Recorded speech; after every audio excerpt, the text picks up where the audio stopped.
one. We're live on Rumble. We're live on YouTube. We're live on X, also known as Twitter. We're live on Facebook. We're live on Instagram. We're live on TikTok. Good morning to everybody, or whatever time of day it is if you're watching this on replay in the back end of our university. What we're going to talk about here today is why you cannot sell, why you are failing to make sales. You are failing to convert interested people into them getting what they need from you, whether that is your product or your service or a combination of both, or you are, and actually not or, but or, and you are not making the money that you want to make, that you are that you need to make for your business, for yourself, for your community, for your family, etc. So that's what we're going to talk about here today. So anything you get in life where someone is to evaluate you and make a decision, that's selling.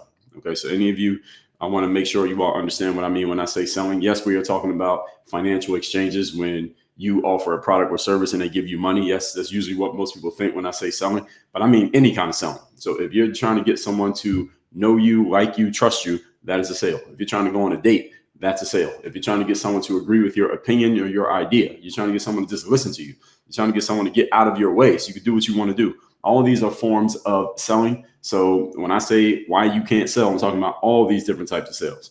And even when you're the one who is not the product, let's say if you're selling, because that's selling yourself when you're the product. So if I'm trying to get you to trust me, I'm selling myself as the product. But if you're not even the product, let's say you're selling something like a car or you're selling some software product or anything like that, the people are still buying you because their belief in you determines if they're going to see the product the way they need to see the product.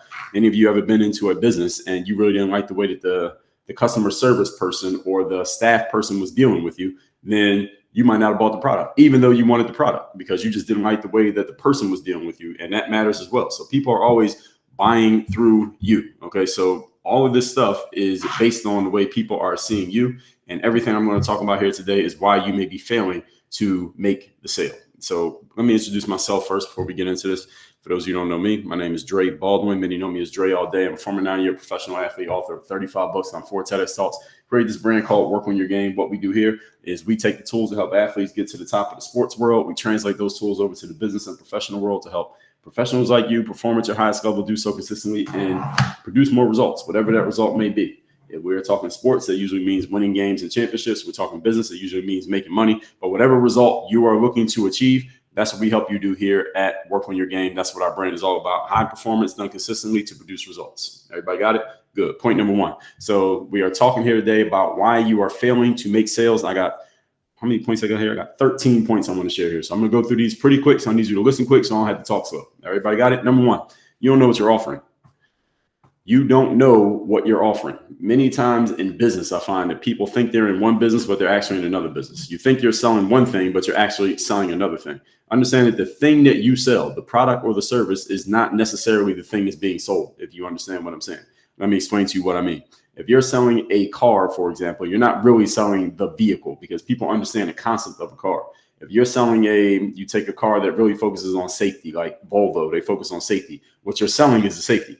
If you're selling a minivan, what you're selling to the soccer mom is that she can take the neighborhood kids around to all the games safely and securely, and all of them are going to be able to fit into the car. If you're selling a luxury car like a Ferrari or a Lamborghini, you're selling the image that the person who is buying that car is going to have of themselves and the image that they hopefully are impressing on everybody else when they pull up to the valet circle in that vehicle. That's actually what you're selling. You're not selling the car. You're selling the thing that comes with the car. Many times when we're selling things, we focus too much on what the product or service is, and when that's not really the thing that people are buying. What people are buying is what they're going to get on the other side of it. So when people are confused, first of all, if you're confused as a salesperson as to what you're offering, you're not going to offer it the right way. And if other people are confused as to what you're offering, then of course they're not going to buy. So what people do when they're confused, folks, is that they don't ask questions. Many of you think incorrectly that when you're selling, that if someone is confused, they're just going to ask you a bunch of questions. Usually that's not the case. Someone's asking you a bunch of questions, that means they're interested. When someone's confused, they don't ask any questions. What they do is leave and they go somewhere where they are not confused, where everything is clear. So clarity is a huge part of this. If you're unclear as to what you are selling, then you are going to be very unclear in your presentation. And when your presentation is unclear, again, people are going to leave and they're going to go buy from somebody else who they can understand. So, and again, this applies everywhere. So if I worked at Foot Locker, I did. That was my first job out of college. I worked at Foot Locker. My thing was I helped shoppers find the perfect footwear. All right, that was my job. And when I worked at a gym, I help people live their healthiest life. See, I'm not selling the gym membership. I'm not really selling the sneaker. It might be selling, depending on what the sneaker is. Some people come in and buy sneakers because they want to look good. They want to match their outfits. Some people buy sneakers because they just want something comfortable because they're on their feet all day. Let's say they work in a restaurant, they work construction. So people buy for different reasons. Your job is to know why your customer or prospect is interested in buying, and that's what you sell. And if you don't know that, then you're going to be unclear. And when you're unclear, they're unclear. When they're unclear, they do nothing. That's why you're not making sales. Point number 2, we're talking here today about why you are failing to make sales. Number 2, you're selling to the wrong people. You're selling to people who are not your customers. And when I say you're selling to people who are not your customers, there can be a couple reasons why they're not your customers. One, you're selling to people who are simply not interested in what you are offering. All right, you're selling things to people who they just don't want that thing. You're trying to get them to like something that they simply don't like. This is the grinded out way of making sales. I would suggest that you get out of this business if you find yourself in this business. The second reason when I say that you're selling to people who are not your buyers is you're selling to people who maybe are just not in a position to buy from you. All right, so if you're trying to sell a Lamborghini or a Ferrari to someone who has a smart car budget, then you're not going to make the sale no matter how great your presentation is, no matter how long you let them test drive the car. You show them all the amazing perks they get with having this car and how great they're going to feel when they pull up to their high school reunion in a Ferrari or a Lamborghini. They just don't have the money to buy it. You're not going to make that sale.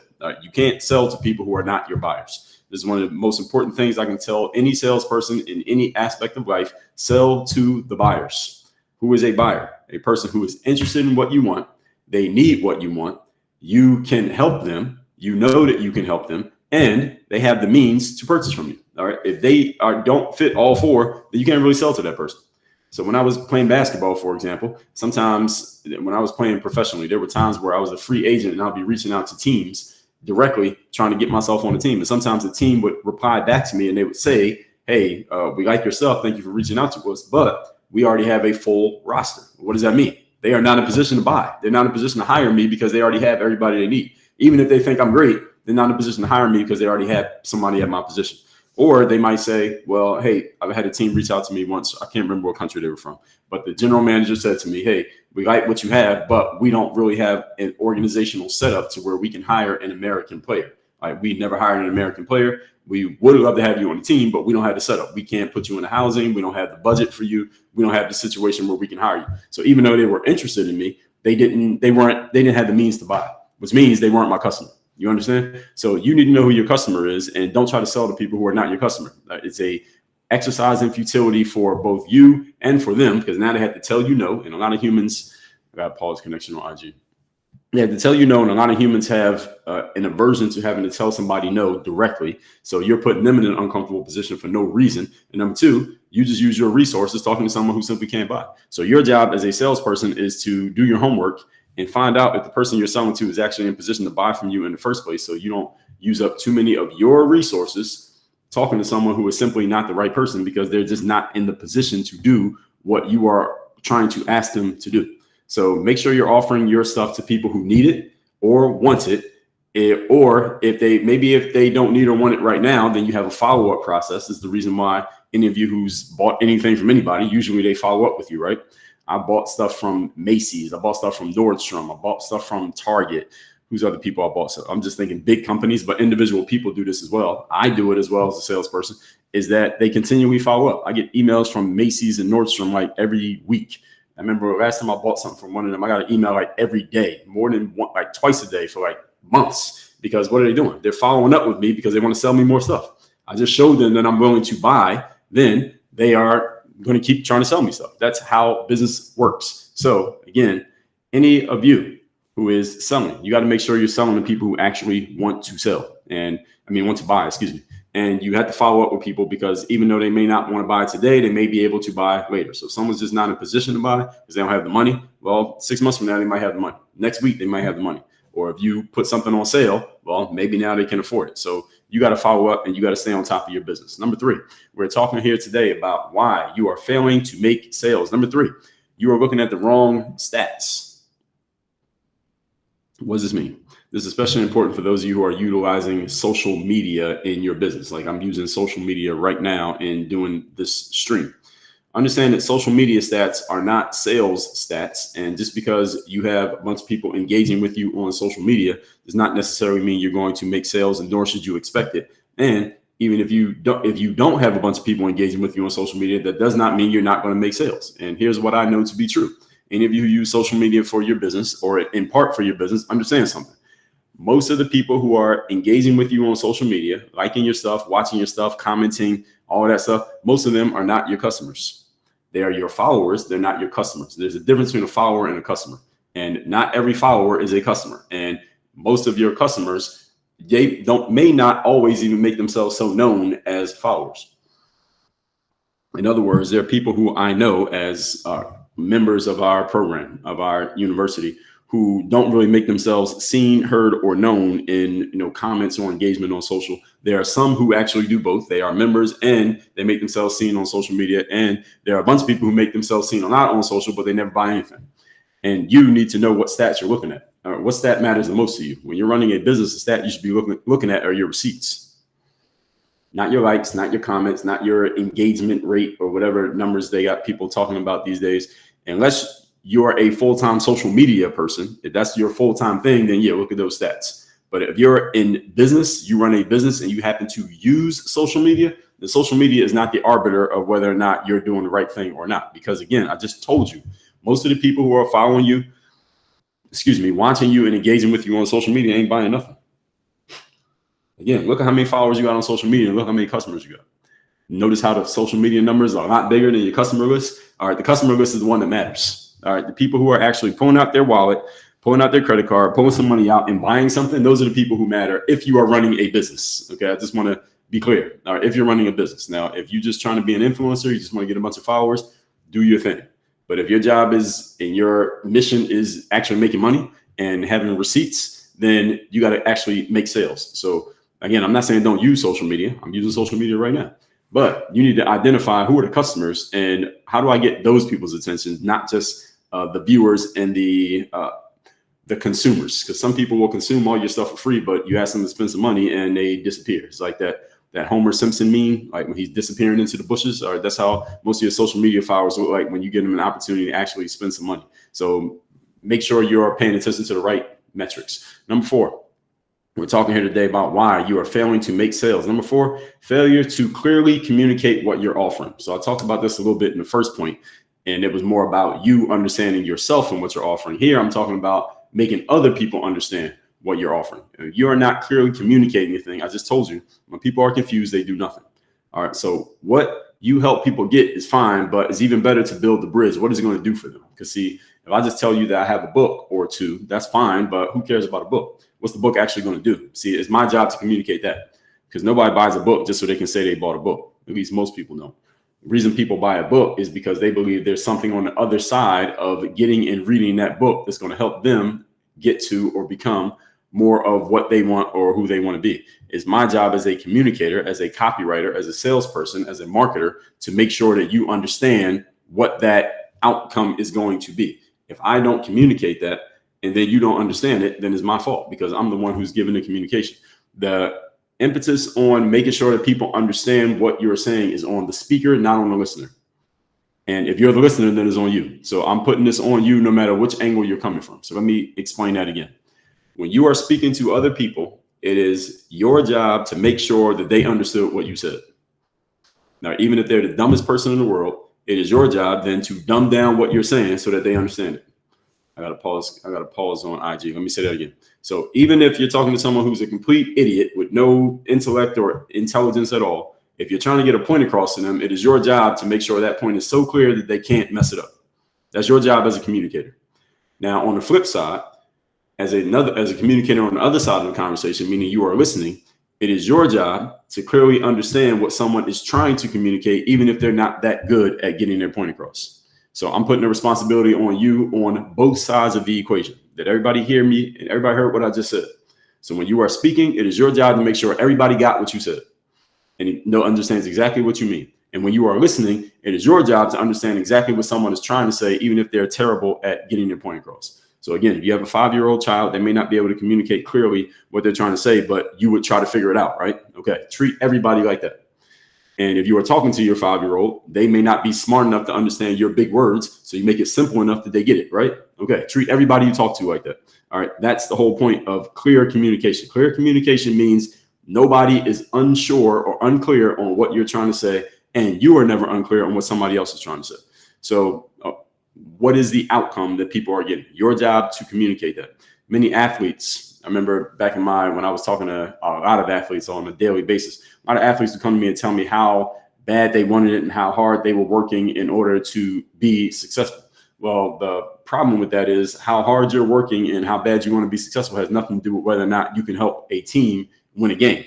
So when athletes would come to me, they would say, well, Dre, I'm frustrated with my lack of success because I work really hard and I really want to be successful. I said, well, you're not creating success because you aren't communicating or showing your coaches that your presence will help the team win the game. Because if you did that, then you would be getting in the game. Since you're not doing that, you're not getting in the game. See, how bad you want and how hard you work is immaterial to the outcome. The outcome is what matters. So anytime you're selling, folks, focus on outcomes, not on processes. Outcomes means this is what we will help you do. Did you hear what I said at the beginning of this live? What we do over here. Your highest level of performance done consistently to produce results. All right, that's the outcome. That's what we help people do. Now, there's a whole lot of different paths that we take to get you there, but that's the result. And we focus on the result because the result is what people want. People don't want a process. They want a result. When you hire a personal trainer, for example, you don't hire a trainer because you're going to work out 3 times a week for an hour and they're going to give you a diet plan and a nutrition plan and they're going to help you cool down and they're going to show you how to stretch and they're going to have you do a bunch of burpees and push-ups and run on the treadmill. That's not why you hired the trainer. Now, you may use that as justification for why you hired the trainer, but the reason you hire a trainer is because you're getting married in 6 months and you want to look good in the photos. Or you hired the trainer because you just got divorced and you want to get a revenge body. You're hiring a trainer because you just took a shower and you look down, you couldn't even see your feet or your private parts because your belly is too big and you're embarrassed and you want to get back in shape. That's the reason you hired the trainer. You hired the trainer for the outcome, not the process. Everybody understand what I'm saying here? This is what you need to be communicating when you're selling things. Communicate the outcome, not the process. You tell about the process later. Process is logic, outcome is emotional. People buy based on emotion, they justify with logic. So the process matters. You still need to have a process, but that's not the thing you should be putting out front because that most people don't listen to the process. Most people don't think nearly as deeply as you think they do. Number 5, we're talking here today about why you're failing to make sales. You're being too timid in talking yourself up. Got a pause connection here. Many of you are simply too timid in talking yourselves up, and that's the reason why you're not making the sales that you want to make, or you're not selling to the people who you want to sell to. You're not selling in the volumes you want or for the amount of money that you want to sell to because you're just not talking yourself up enough. People don't know that you exist, and they don't know what you bring to the table because you're not telling them. People are not doing deep dive investigations into you to find out what you're about and what you really bring to the table. So if someone comes to you and they start telling you how much value you actually have and how you are undervaluing yourself and you should be charging 3 or 5 or 10 times more than you do. Anytime, if anyone ever comes to you saying something like that, understand that person is few and far between. You might talk to 1 million more people before you meet another person who's going to do that. All right. Most people are not doing that because most people aren't spending that much time thinking about or looking at you. All right. They're looking at themselves and they're focused on their own thing. And if you don't talk yourself up, nobody else is going to talk you up. All right. Nobody's going to talk you up if you don't talk you up. And this is often the biggest hindrance when you're in a crowded field, because when you're in a crowded space where there's a bunch of people who do something that's similar to you, or it looks or sounds like what you do, and everybody looks and sounds the same. The question is, what are you willing to do or say that's going to make you stand out? You have to do something to stand out. You can't just blend into the crowd and then wonder why you're not getting any different results from everybody else. Thanks for the badges, those of you who are giving to me on TikTok, or the gifts, or whatever they call it. So what are you willing to do or say in order to make yourself stand out? So when every option seems the same, you become a commodity. So if you went to the grocery store, for example, and you need to buy some mustard and you see 6 different brands of mustard, do you necessarily need any one of them? For the most part, for most people, I think the answer is no. You're just going to pick whichever one looks good or whichever one is the cheapest, but you probably don't have a affinity to any brand of mustard or ketchup. Maybe you do, but most people do not. So most people just get the cheapest one. That's what we call a commoditized product. A commoditized product means there's a bunch that are similar and people usually just pick things randomly or they pick based on the lowest price. You don't want to be in that game. All right. So any of you who's selling, you don't want to be in the game of commodities unless you are Walmart or Amazon in which you have control over the market and you can dominate all your opponents because you can lower prices and you can basically undercut them and put them out of business. If you have the ability to do that, if you have economies of scale to where you can do that, like Walmart or Amazon, go ahead and do it. If you're not trying to be Walmart or Amazon, then you need to differentiate yourself. You do that through your marketing. Talking yourself up is a form of marketing. So you have to be able to tell people what separates you from everybody else. And you do that through your constant communication. It doesn't mean you got to do it every time you talk, but your constant communication and your consistency of however you put yourself out there eventually shows people who you are, what you're about, and differentiates you from everybody else in the market. And I'll take questions at the end, by the way. Moving on to point number 6. We're talking here today about why you are failing to make sales. Number 6, you sound like everybody else. I just touched on this. There's another way that you become a commodity, because when you talk about yourself and the other 15 people who are doing something similar to you talk about themselves, you all sound like the same person. If I just took your words out of your mouth and let somebody else say it, would anybody know that they stole your words from you?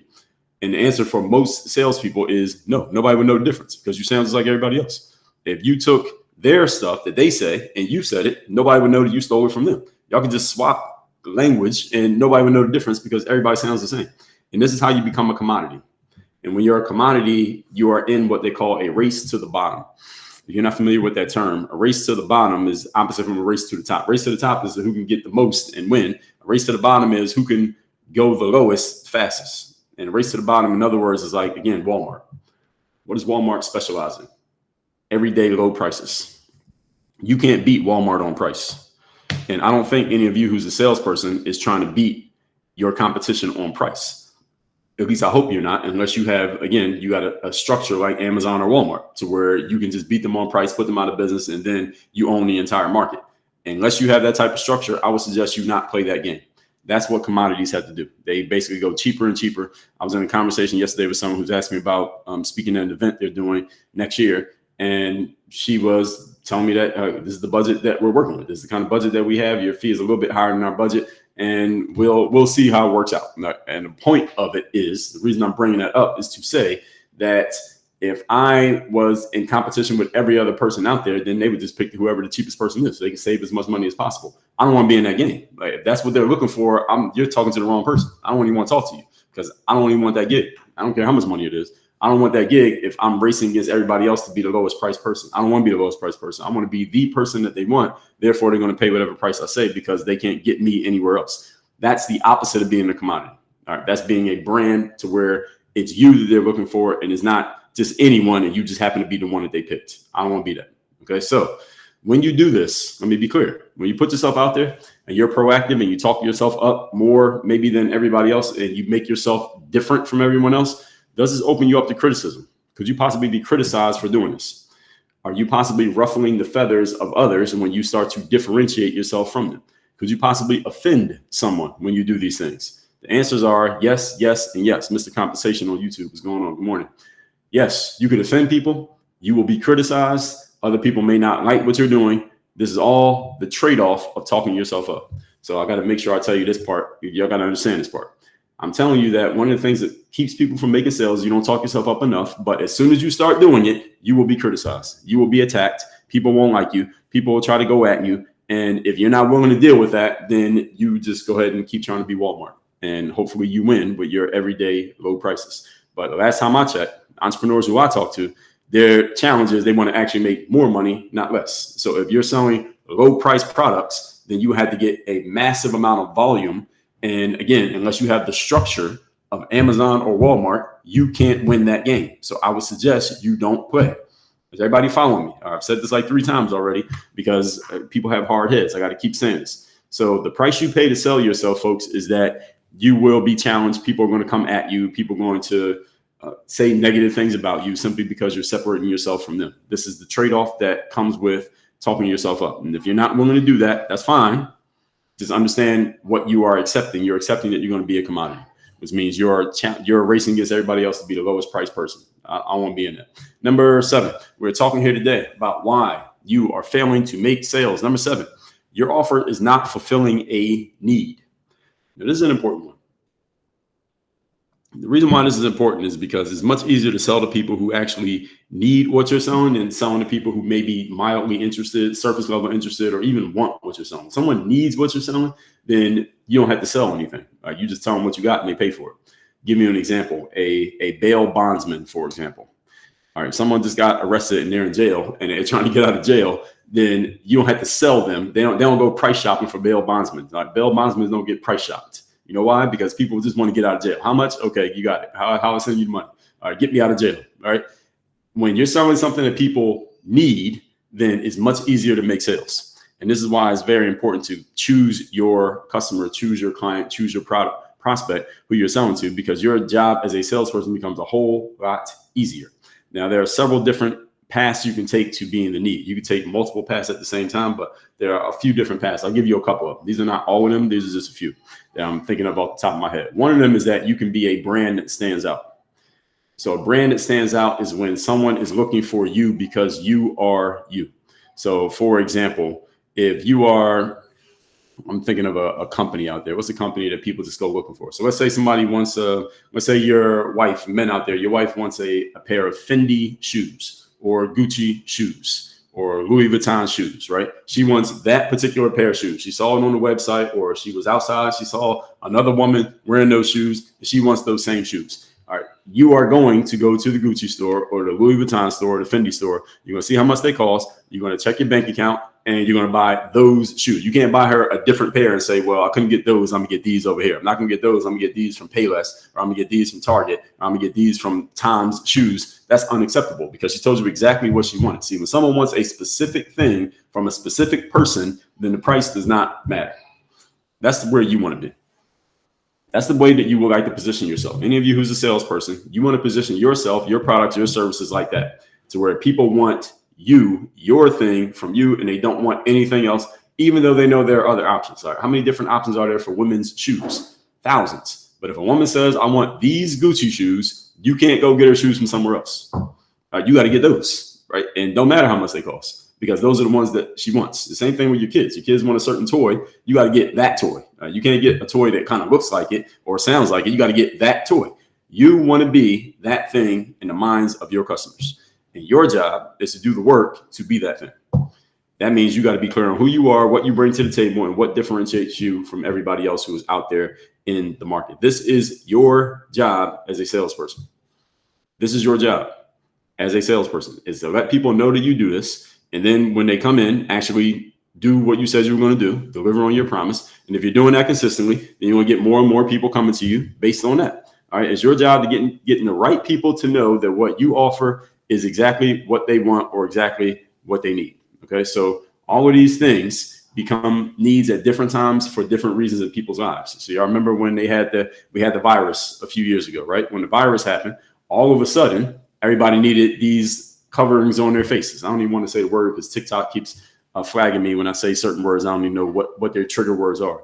If someone knows what they are, send me a list. So anyway, the coverings on the face, right? Then everybody wanted cleaning products, right? All of a sudden, everybody was using hand sanitizer. All of a sudden, everybody wanted to wash their hands because there was a virus going on. What were y'all doing before the virus? You weren't washing your hands? All of a sudden, everybody wanted to wear gloves. All of a sudden, everybody wanted to use Zoom. All right. These things already existed before, but when the circumstance changed, all of a sudden, everybody wanted these things. All right. This true? Of course it is. So you got to be paying attention to the market. And for your audience, what might change for your audience, what may be changing in the world that causes your audience to have more of a need for what you're offering. If you're paying attention, then you'll catch this and you'll be able to take advantage of it. So a company like Zoom, their stock price went way up when that virus happened because all of a sudden people weren't seeing each other in person. They started doing it on the computer, and all of a sudden everybody had a Zoom account.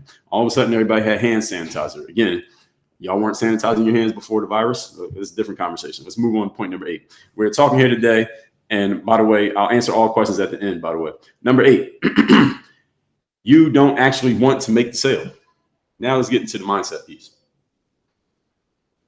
Now on the mindset stuff. So a lot of what I talked about so far has been tactical. I'm going to get back to some tactical stuff, but you don't actually want to make the sale. This is one of the reasons why you ain't making a sale. You don't want to. See, the emotional aspect of sales matters a lot because a lot of salespeople, especially entrepreneurs, because you are selling something that you made, maybe you're selling yourself and you're selling it from, especially if you built it from scratch, you have no proof. You have no social proof, that intangible proof that what you're selling is actually worth it because nobody's bought it yet. You may just not feel worthy of making that sale. Maybe you don't feel like you're worth the price that you're asking for. Maybe you don't believe that you are actually of the value that you are requesting that somebody pays was the reason nobody's paying it, because they're reading your energy and they're not buying from you. Remember what sales is, folks. Sales is a transfer of energy from you to your prospect. When they believe the same thing that you believe, they buy, as long as they have the money. If they don't believe the thing that you believe, they don't buy, even if they do have the money. So people are buying, folks. They're buying your confidence. They're buying your belief. They're buying the way that you show up. So if you show up not believing in yourself, they won't believe in you, and therefore they're not going to buy.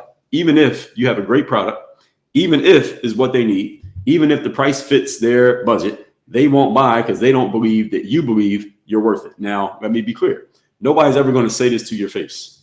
None of your prospects ever going to say, hey, Mr. Salesperson, I'm not going to buy from you because I don't think that you believe in yourself, and therefore I don't believe in you, therefore I'm not going to buy. Nobody's going to say that. They're going to give you an excuse. Well, we don't have the money, or we just need some time. Let us think about it. Let me go take this back to our committee, et cetera, all the blow off things that they can give you. But they're not going to buy because they don't believe you. All right, this is the main reason people buy or don't buy is based on their belief. All right, people will buy stuff that they can't even afford when they believe in the salesperson.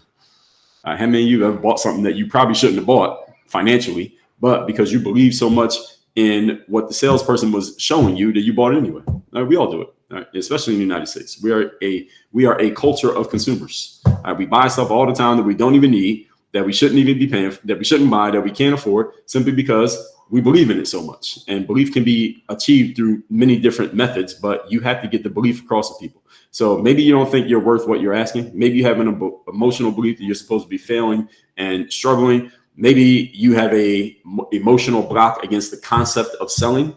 Now, you probably got this from your adults around you growing up, like your parents. They saw selling as a negative thing. They saw anybody making more than quote unquote what they needed.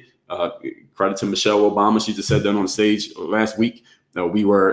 She said, my parents gave a side eye to anybody who took more than what they need. What the hell does that even mean? All right, that's a very socialist driven concept, what she just said there, but we're not going to talk about that too much here today.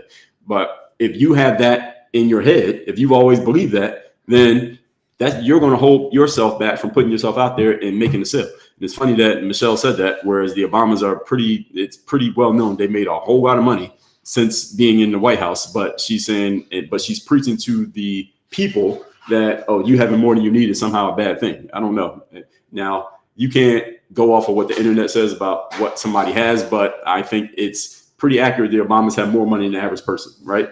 But she just said that in a speech. It doesn't make any sense. But anyway, what I'm saying here, that's my timer going off.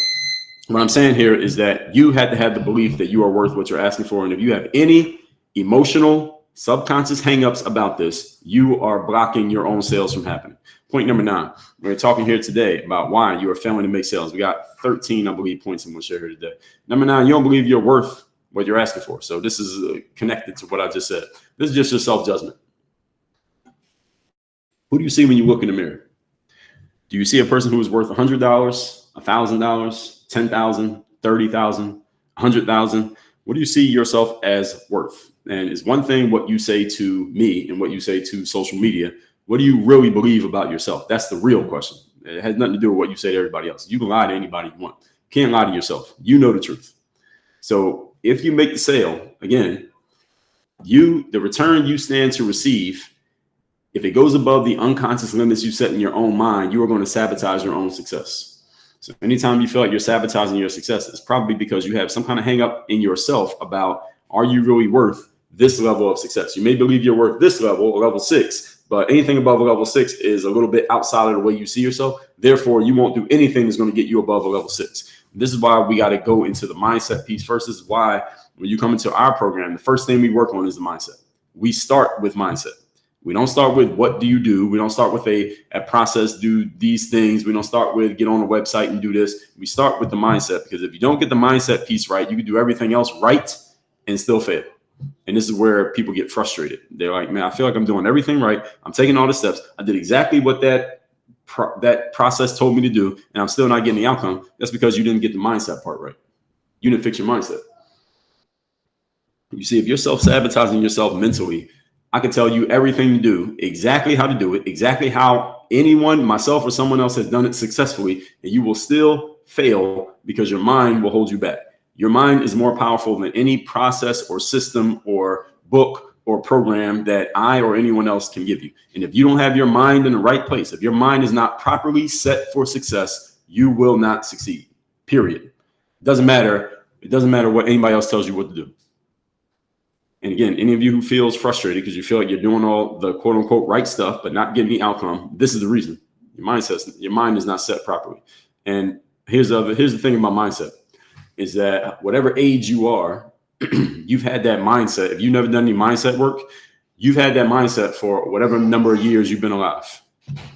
And you have to undo the inertia of that mindset with something that's stronger and better than it in order to push it out of the way so that you can install the new mindset. So if you're 30 years old, you got, let's just say you've been able to think clearly since you were 7 or 8 years old. So that's 20 plus years of thinking one way. And if that mindset is only taking you to a level 5, but you want to go to a level 8, well, you got 20 years of mental programming, subconscious programming that you were not even aware of, controls 85% of your thoughts. That is controlling the way that you think right now. You got to do a good amount of work to undo that. And this is the reason why the first thing you get when you come in our program is the Bulletproof Mindset program. That's the first thing we do, because if the mind is not ready, nothing I tell you is going to work. That's why the mindset is the first start. Okay. So you got to communicate with yourself in such a way that changes that programming. And if you've never done any mindset work, again, doesn't mean that you're a lost cause. You could be 60 years old. We can still fix it, but it needs to be addressed. If you don't address it, then it's never going to change. All right. So when your energy does not believe that you're worthy, all your logical, conscious thinking and process will not undo that. Okay. Emotion overpowers logic every day of the week, twice on Sunday. Emotion overpowers logic every day of the week, twice on Sunday. The way you see yourself, your subconscious programming is your emotions. If you don't control that, doesn't matter what the logic says. Number 10, we're talking here today about why you are failing to make sales. I'll take questions and comments at the end, by the way. Number 10, lack of persistence when your first try doesn't work. Many of the sales that we make, whether we're selling a book for $10 or a coaching program for $50,000, many of our sales happen on the back end, meaning they happen after the first conversation. Many of our sales happen after the first conversation. I would say about 50-50, especially with the higher ticket stuff. Now, I don't know with the books, because I don't know if someone came to the site. We're not tracking how many times they come before they actually do something. But when it comes to things that are conversation based, many of our sales happen after the first conversation. Sometimes it happens on the first conversation, but many times it doesn't. And the point being, you got to follow up. You have to have a follow-up process. Any of you who's a salesperson, if you're not following up on your prospects, i.e. the people who talked to you and looked at your stuff, but they did not make a decision, they didn't buy, or even if they told you no, if you don't follow up with them, their situation may have changed to the point that they're now ready to say yes. But if you don't follow up, they forgot about you and they go buy from somebody else that is not as good as you, simply because you forgot to get in front of them and remind them, hey, remember we had that conversation. Where are you at now?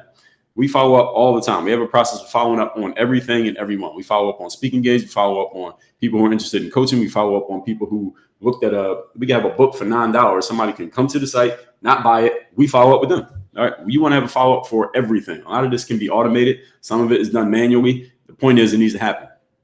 The point is it needs to happen. I don't care how you do it. Just make sure it's being done. If you're not following up, you are costing yourself. Probably take whatever amount of money you're making and double it. That's the amount of money you're losing.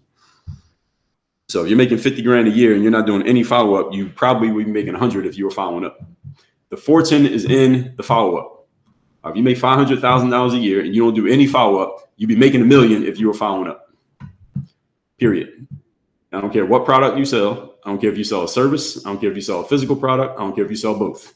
You could be doing this. You could be an entrepreneur. You can have a job. You could be a freelancer. You could be a contractor. If you are not following up, whatever amount of money you made, that's the same amount that you're losing because you are not following up. Basically, take whatever number you're making and double it if you would actually follow up. So have a follow-up process, have different methods of following up. You can use different means of following up. So you can follow up in person, you can send physical mail, you can text, you can call, you can email. There's a lot of different ways you can follow up, but you must be following up. If you're not following up, you are committing malpractice against your own money. Number 11, we're talking here today about why you are failing to make sales. I'm going to take questions at the end. I got 13 points here, so 3 more. Number 11, you hope or think you won't have to make a sale because your work is just that great on its own merits. All right, this is a mistake. This is the people who think that they're so good at what they do that they don't have to try to sell anything because people will just buy it just because it's good. I'm just good enough. People should just want to buy from me just because I'm good at what I do. I don't have to do anything. I remember I was talking to a personal trainer in South Beach several years ago, and she was talking about how she had some steady clients, but she wanted more clients. And I said, all right, well, what are you doing to get more clients? And she said, essentially her answer was she wasn't doing anything. And I said, well, why don't you? Because she worked with some clients who lived in like condos and big condominium buildings with 1,000 people living in it. I said, why don't you just go to the condos that you already work at and put ask them if you could put a little sheet on a billboard in the mailroom or something like that. So everybody who walks through sees that, and they may be able to just call you or text you or whatever they can do to get in touch with you about being a trainer. You can go to every condo in South Beach and ask if you can do that. Most of them will probably say yes. You can put your business card or your billboard or whatever it is, your little sheet, piece of paper about yourself and your services right there, and let people start calling you. At least do that. Go to your clients and ask them for referrals. There's a lot of things you could do. And I started just throwing ideas out at her, and she said, yeah, I get all that, but this is what she said. She said, Dre, I don't want to feel like I'm trying to sell people. And then she said, I would rather that all my new clients, I'm going to get new clients, I'd rather that those people just come to me. And then she said, well, also because, I just started training just because I know so much about fitness. I don't really have any type of certifications or paperwork or documentations. I didn't go to college for kinesiology. So she felt a little sheepish about selling herself as a personal trainer. And let me tell you my answers to all of those, even if you're not a personal trainer, but these will apply to all of you will understand this, even if you're not in the personal training business. First of all, if you are not doing anything to make sure that people know that you exist, you are losing out on money. You have to do things to make sure people know that you exist. Why do you think I'm doing this live stream right now? So people know that I exist. I'm not doing this for my health. Like this stuff that I'm saying, I already know this stuff. I've talked about this stuff many times. I'm not doing this for me. I'm doing this so that people who don't know me can hear this and they say, okay, this is interesting. And some of you may say, I don't want to hear it. Some of you may say, this is interesting. I want to hear more. That's marketing. This is marketing. I'm doing this on purpose. Second thing, she said that she would love if all her clients just came to her and she didn't have to do any marketing. Wouldn't we all? I would love it if everybody who ever bought anything from me just came to me. I would love it if every day I'll just open up my email inbox and there was just 100 people in there saying, Dre, I just want to buy everything that you have to sell. Just send me a link, or here's my credit card. Just charge my card and just send me everything you got. I would love that. That would be a great life. And if that was happening, guess what? I wouldn't be talking to y'all right now. All right, if that was happening. All right, it doesn't work that way. All right, and the third thing, she said, well, I don't have certifications and paperwork. Nobody cares about your damn certifications. Okay. In the fitness world, I'm using the fitness world as an example here. Okay. The only people who care about your certifications are other people who have certifications. Other than that, nobody gives a damn. I don't care if you're certified. I work with many trainers over the years as an athlete myself. I've never asked a trainer, do you have a certification before I hired them? Because I don't care if you have a certification. All I care about, what I just tell you, what you're selling is the outcome, folks. The outcome is what you're selling. Can you help me get in shape, Mr. Trainer? Yes. Okay, then let's go. Can you help me lose weight, Mrs. Trainer? Yes. Okay, then let's go. Now, I never needed to lose weight with a trainer, but get my point. If you can help people achieve their outcome, they don't care about all those little details. Only we are caring about those details. In the businesses that I'm in these days, there are people who have professional speaking certifications. Like you can go through like the Toastmasters organization or the National Speakers Association. Some of you may have heard of these organizations. And people get certifications. So if you go on LinkedIn, you'll see they have the little letters. You see people have the little letters after their names, and you see this. Actually, that's the best example. So you look on social media, you'll see this. You look on LinkedIn is a place you see it all the time, where people have the letters like PhD, or they have a doctor, or MD, or JD, or what's some other ones, CSP, and all kinds of letters and all that shit after their names. I don't have any of those. I have no certifications for any of the things that I do. I have no author certifications. I have no coaching certifications. I have no professional speaking certifications, and I'm better at it and generate more business than a bunch of people who have the letters. That's just a fact. It's actually also the truth. Why? Because it's not about the only people who care about the letters are the people who got the letters. Okay. So any of you who went to school and you got some letters like PhD, MD, JD, etc., know why people put those letters on their profiles? To impress other people who care about the letters and people who might want to get the letters. So the only people who cares that you have a PhD are other people who have PhDs or people who are impressed by PhDs. I personally don't give a damn if you have a PhD. It doesn't mean I'm going to listen to you any stronger or less than if you didn't have the PhD. Does your point make sense? If your point makes sense, then I'll listen to you. I don't care if you got a PhD or not. And if your point is nonsense, then it's still nonsense whether you have a PhD or not. Again, the letters are only for other people who are playing that same game. I don't play those games. I'm not climbing any ladders to get any letters. I'm climbing a ladder to help people work on their games. All right? That's what I do, letters or not. So do not be fooled into the belief that you have to have some quote unquote certification, because again, the only people who will tell you that you need a certification are other people who have a certification. Any of you who's in the personal training business, has any of you ever had a client come to you and say, do you have a certification before they hired you? If they did, it's probably because you didn't do a good enough job selling them that you could help them. Because if you showed them you could help them, they wouldn't care. But when I was playing sports, I would, as a side hustle, I would train some people now and then, basketball players and non-basketball players. It was never my full-time business, but I trained some people now and then. Never once did anybody say to me, Dre, you have any certifications before I hire you? Nobody ever said that because they don't care. Folks, you are in a results-based business. If you can help people get a result, they do not care about those details. The educational system, which many of you have gone through, I went through it as well, indoctrinates you to believe that unless you have certain certification achievements, that you are not qualified. That is bullshit. The only time that matters is if you are working in that space. Now, if you want to be a doctor, then you probably need to you got to go to medical school. You want to be a dentist, you got to go to dental school. You want to be an airline pilot, you got to go to airline school. All right, if those places it matters. If you're going to get into this game like what I'm in, you don't need any certifications. You need game. If you can help people, you can play. If you can't help anybody, you can't play. So somebody with a PhD, a master's degree, a law degree, they went to airline school, they got a certification for fitness training. If you have no game and you can't help people, you can't play the game that I play in, even if you have all the certifications. Certification is not proof that you know how to do anything. Certification is proof that you went to school. That's all it is. No disrespect to anybody who has a certification, but that's all it is. It's just proof that you went to some school, some class, somewhere, and you passed the test, and they said, okay, now you're certified. All right, does that come with money? Do you get a paycheck for getting a certification? No, you paid them. They didn't pay you. We're in the business of making money, not paying money. No.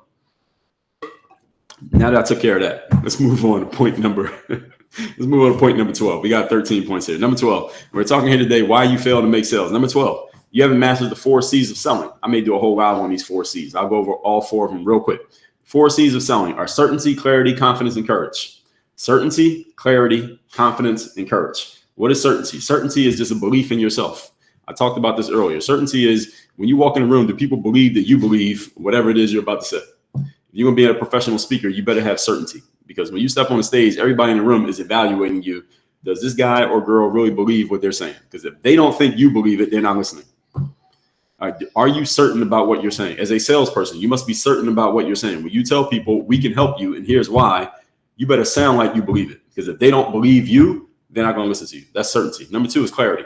We talked about clarity already a bunch of times already in this conversation. Clarity is just, can you clearly articulate what it is that you're offering, how it helps, and what steps need to be taken? Can you just articulate it clearly enough that a 3rd grader can understand you? All right, can a 10-year-old understand what you're saying? All right, I guess they had the TV show, Are You Smarter Than a 5th Grader? Or can a 5th grader understand what you're saying? If they can't, then you're not clear enough.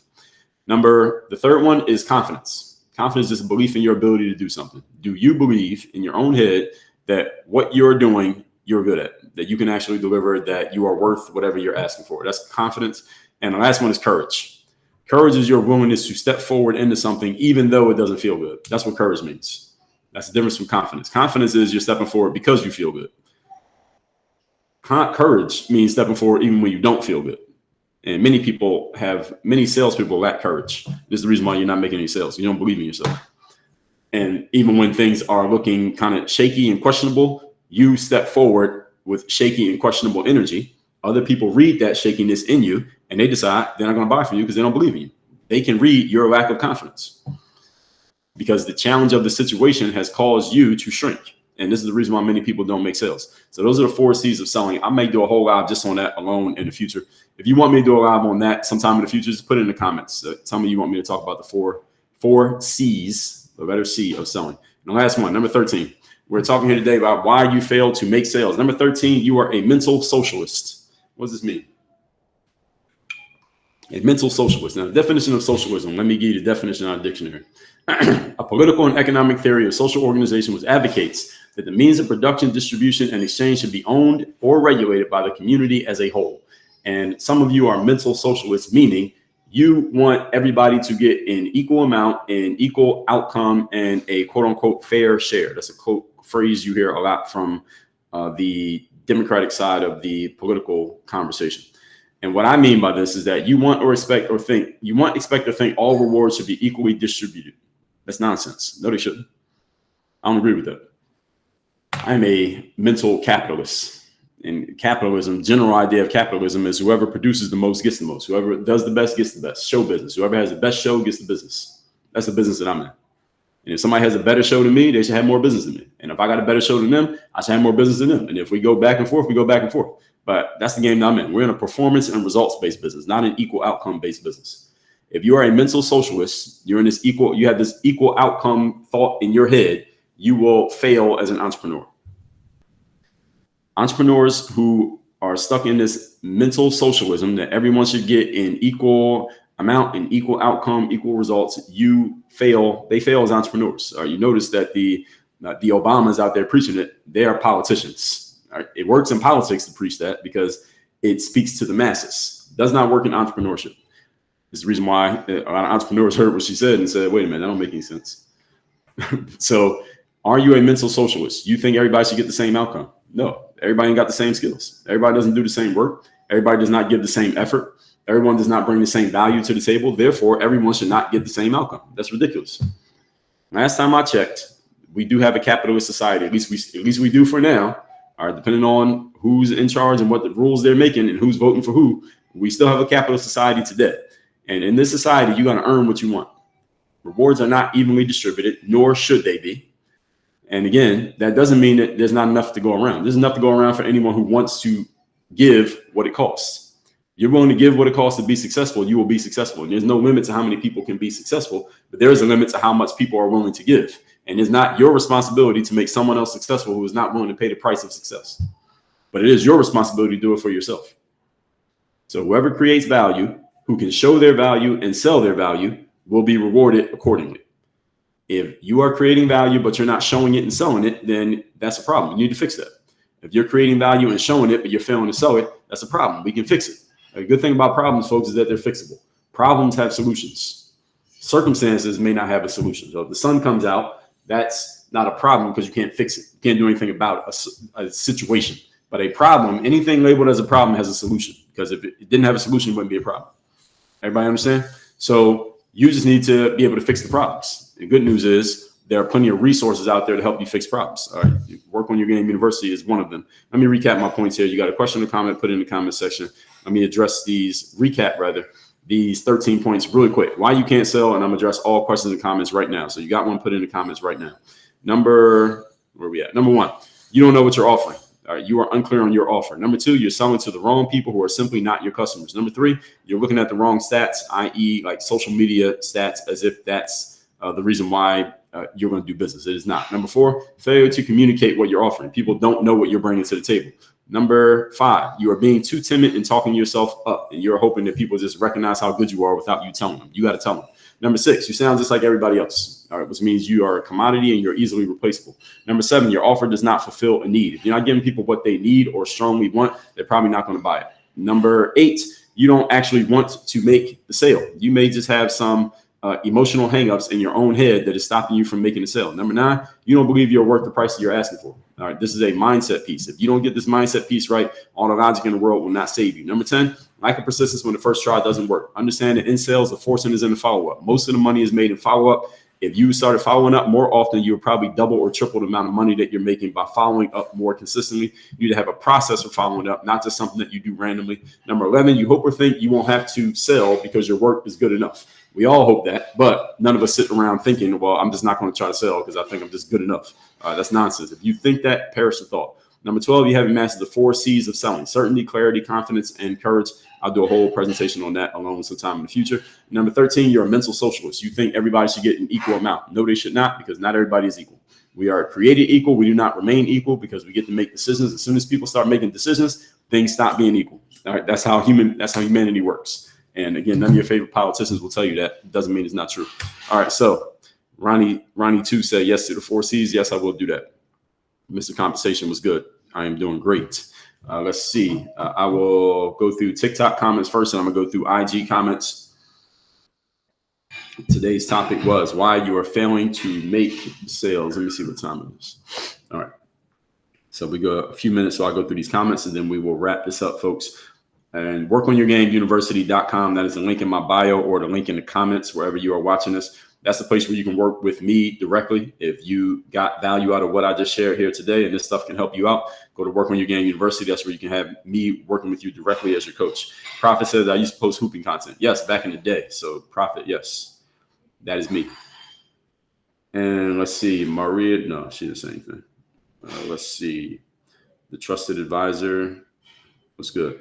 Jacob said, I've been sitting here trying to decide if I hate that tie or not. So what do you think? It's been more than 5 minutes now. Do you like the tie? I like it. All right. So the Real said, even rappers and artists got millions of followers with 20K album sales. Yes, exactly. That's right. Because just because someone's following you on social media does not mean they're a customer going to actually spend money.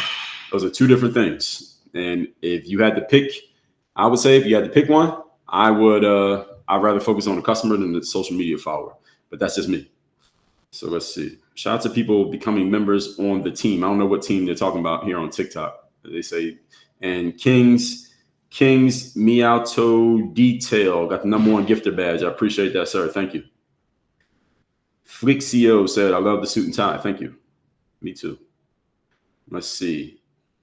Yellow Man Reed sent the lightning bolt. Thank you for the lightning bolt. The Real said Dre for president. No, I can never get into politics. You got to lie too much to win in politics in America. You got to lie.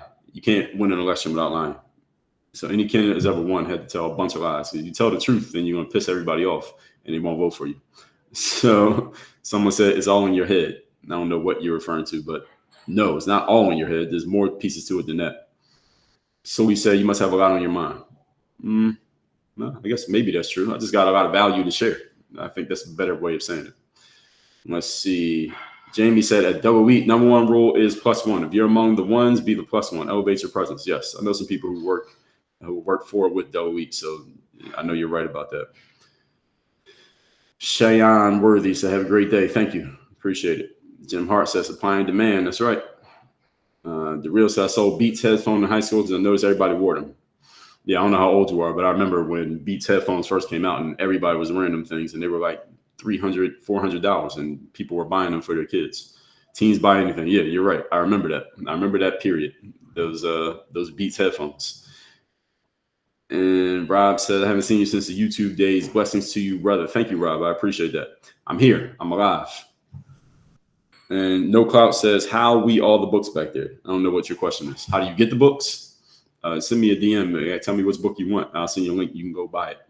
All right. And let's see. Whitey said, I said the same thing 6 different ways. Well, that's a skill.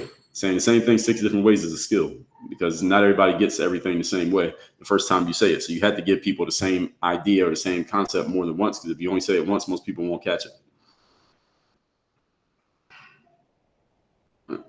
And that's a communication skill, by the way. And Goldfinger said, I'm lacking a strong follow-up game. Now, coming to the university will help you with that very quickly, with a whole bunch of other things too, because your follow-up game might not be the only issue. It may be a issue, but it's not the only issue. Henry says, God bless America. And he said, God bless Kamala for president of the United States of America. Hey, she might win. She might win. The blue book is called The Overseas Basketball Blueprint. That's a book about how to play basketball overseas. That ain't for everybody. Sugar Rush, good morning. Good to see you. Let's see. How often do I go live and at what time? Usually every weekday at 8, between 8 o'clock and 8:30 is when I start the lives. I would say at the same time every time, but it's not always the same time. Sometime between 8 a.m. and 8:30, I start the live Monday through Friday, weekdays. All right, so now everybody knows what time I go live. And let me get over to Instagram. You got a comment or a question on Instagram, go ahead and post it. I'll address it right now.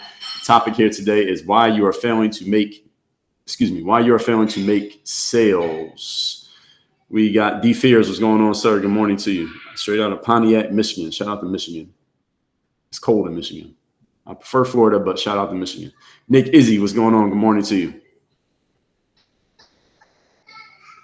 I appreciate the gems in the chat, D Fears. You appreciate the value of the conversation. Soul Art, good to see you. Emotional hangups can definitely hold you back so much and you won't even know it. Yes, that's the challenge with emotional hangups, is that a lot of times people don't even realize that's the issue, because you can't see or measure your mentality and your emotions. You can't see or count them. You can see and count your followers, your sales numbers, etc., but that's when you can't see or count, so it's harder for people to catch it. Fitness Preacher TV, what's going on, sir? Appreciate it. Glad you got value out of that. D Fear says, you have an emotional hang up because you feel it and ignore what needs to be done by giving excuses and simply putting off what needs to be done. Well, the thing is, D Fear, people don't even realize that they're doing that. That's how it's so tricky. That's what makes it tricky. Soul Art says, some people feel like you're not communicating properly if you don't use lofty language and big words. Well, that can be true. I agree with you there. Our job as communicators is to get on other people's levels. So again, if you're talking to your 5-year-old child, you have to use certain language. And if you're talking to a room full of PhDs, you use different language. So our job as communicators is to get on the level of the person we're communicating with. So I agree with what you're saying there. And sometimes that can be kind of annoying. At the same time, it's still your job as a communicator to get on their level. You have to communicate with people where they're at. You got to meet them where they're at and get on their level. And if that means you need to use higher language to meet them, you do it. And if it means you need to use lower language to meet them, you do it. So I can go and speak to a corporate audience and talk about The Third Day. That's one of my books right there, that red book. I can go talk about that concept to a corporate audience. I'm going to talk a certain way. And if I was to go to the youth center in Overtown here in Miami, in the hood, and talk to a bunch of teenagers from out the hood about that same concept, I'm going to speak differently, even though I'm talking about the same concept. Why? Because I got to get on their level. I can't use corporate language talking in the hood, and I can't use hood language talking in corporate, because neither one is going to get the point. So our jobs is to, in sales, yes, Eastern time, yes, here to serve. Our job as salespeople is to connect with people where they are so that they can understand what we say. So I call it, you're speaking the same language, but use a different dialect. That's the metaphor that I use there. The only language that I speak fluently is English, but there are different dialects of English. So maybe when I do a TikTok live, I guess sometimes when it gets to about an hour, they ask me to verify. So I just verify. So yes, 8 a.m. Eastern, between 8 and 8:30 Eastern is when I start these lives every day. Monday through Friday it is. So the dialect is what kind of language am I going to use? How do I want to speak? Am I going to enunciate my words? Am I going to use slang? All of that matters. And the good thing for someone like myself, I can't speak for anyone else, but the good thing for someone like myself is I've been in a bunch of different environments. So I know how to talk to different types of people. I come from the hood, but I've worked in corporate, right? I come from the same places that those people come from, like I say, the hood, but at the same time, you see me here wearing a suit and doing business. So I've worked with different types of people and been in different places, so I can adjust as necessary. Some of you call that code switching, whatever you want to call it. I call it just adjusting to your audience, meeting people where they are. And you got to be able to do that. Sometimes I got to do it from person to person. I'm talking to one person. They're 40 something years old from middle America. We have a certain conversation. Then I'm talking to someone else. It's a female. She might be 27 and she's from the same neighborhood I'm from. I have to talk to her differently, even if I'm giving her the same message that I was giving some white guy from Indiana, right? I got to talk to them differently to get the point across. And that's my job. If I'm not doing that job, then we ain't going to do good business. And then it becomes my fault for messing up. All right. So with all that said, folks, Nick says decision over suggestions. Yes, is what Super You. That's my yellow book. That yellow book right there. This book all about confidence. You can get these books. If you want to get a book to start with, go to mirrorofmotivation.com. And as a matter of fact, while I'm sitting here on TikTok, I'm trying to figure out how to do a pinned comment, because they were saying, I got a note on TikTok the other day that said you could do a pinned comment, but I don't know how to do it. So I got to figure out. I guess I got to do like a test live here, so I can figure out how to do the pinned comments. There's a lot of buttons on here, but it doesn't quite tell me how to do it. So I don't know how to do it. If any of you is watching on TikTok, you know how to do a pinned comment as the person who is speaking. Like I can see y'all comments, but I can't see how I can leave my own comment. Because I do it on Instagram. I got a pinned comment on there right there. Oh, here it is right here. Actually, I think I just figured it out. I think I figured it out while talking to you all. Not that. All right, let's see. Can I pin that comment? I just did it. All right, so there we go. Wait, no, they said I can't do it. Pin the comment. It says, couldn't pin the comment. You can try again. Well, why won't they pin the comment? I just put a comment. I put workonyourgameuniversity.com, but then it won't let me pin the comments. I don't know why. So I'm assuming it's just a glitch right now. So anyway, everybody, We went an hour here. Hopefully y'all got value out of this. Workonyourgameuniversity.com. If you want to work with me directly, have me as your direct coach, get access to all of our courses, all of our trainings, and our live coaching calls where you can talk directly to me, get your questions and challenges addressed. Go to workonyourgameuniversity.com. Everybody, I think that's it. Yeah, we out of here. Tomorrow, I'll be doing another one. I'll decide on the topic when the time comes. Everybody have a great day. Send me a DM if you got a question or comment, anything I need to address to help you out. Work on your game. Have a great day. We out.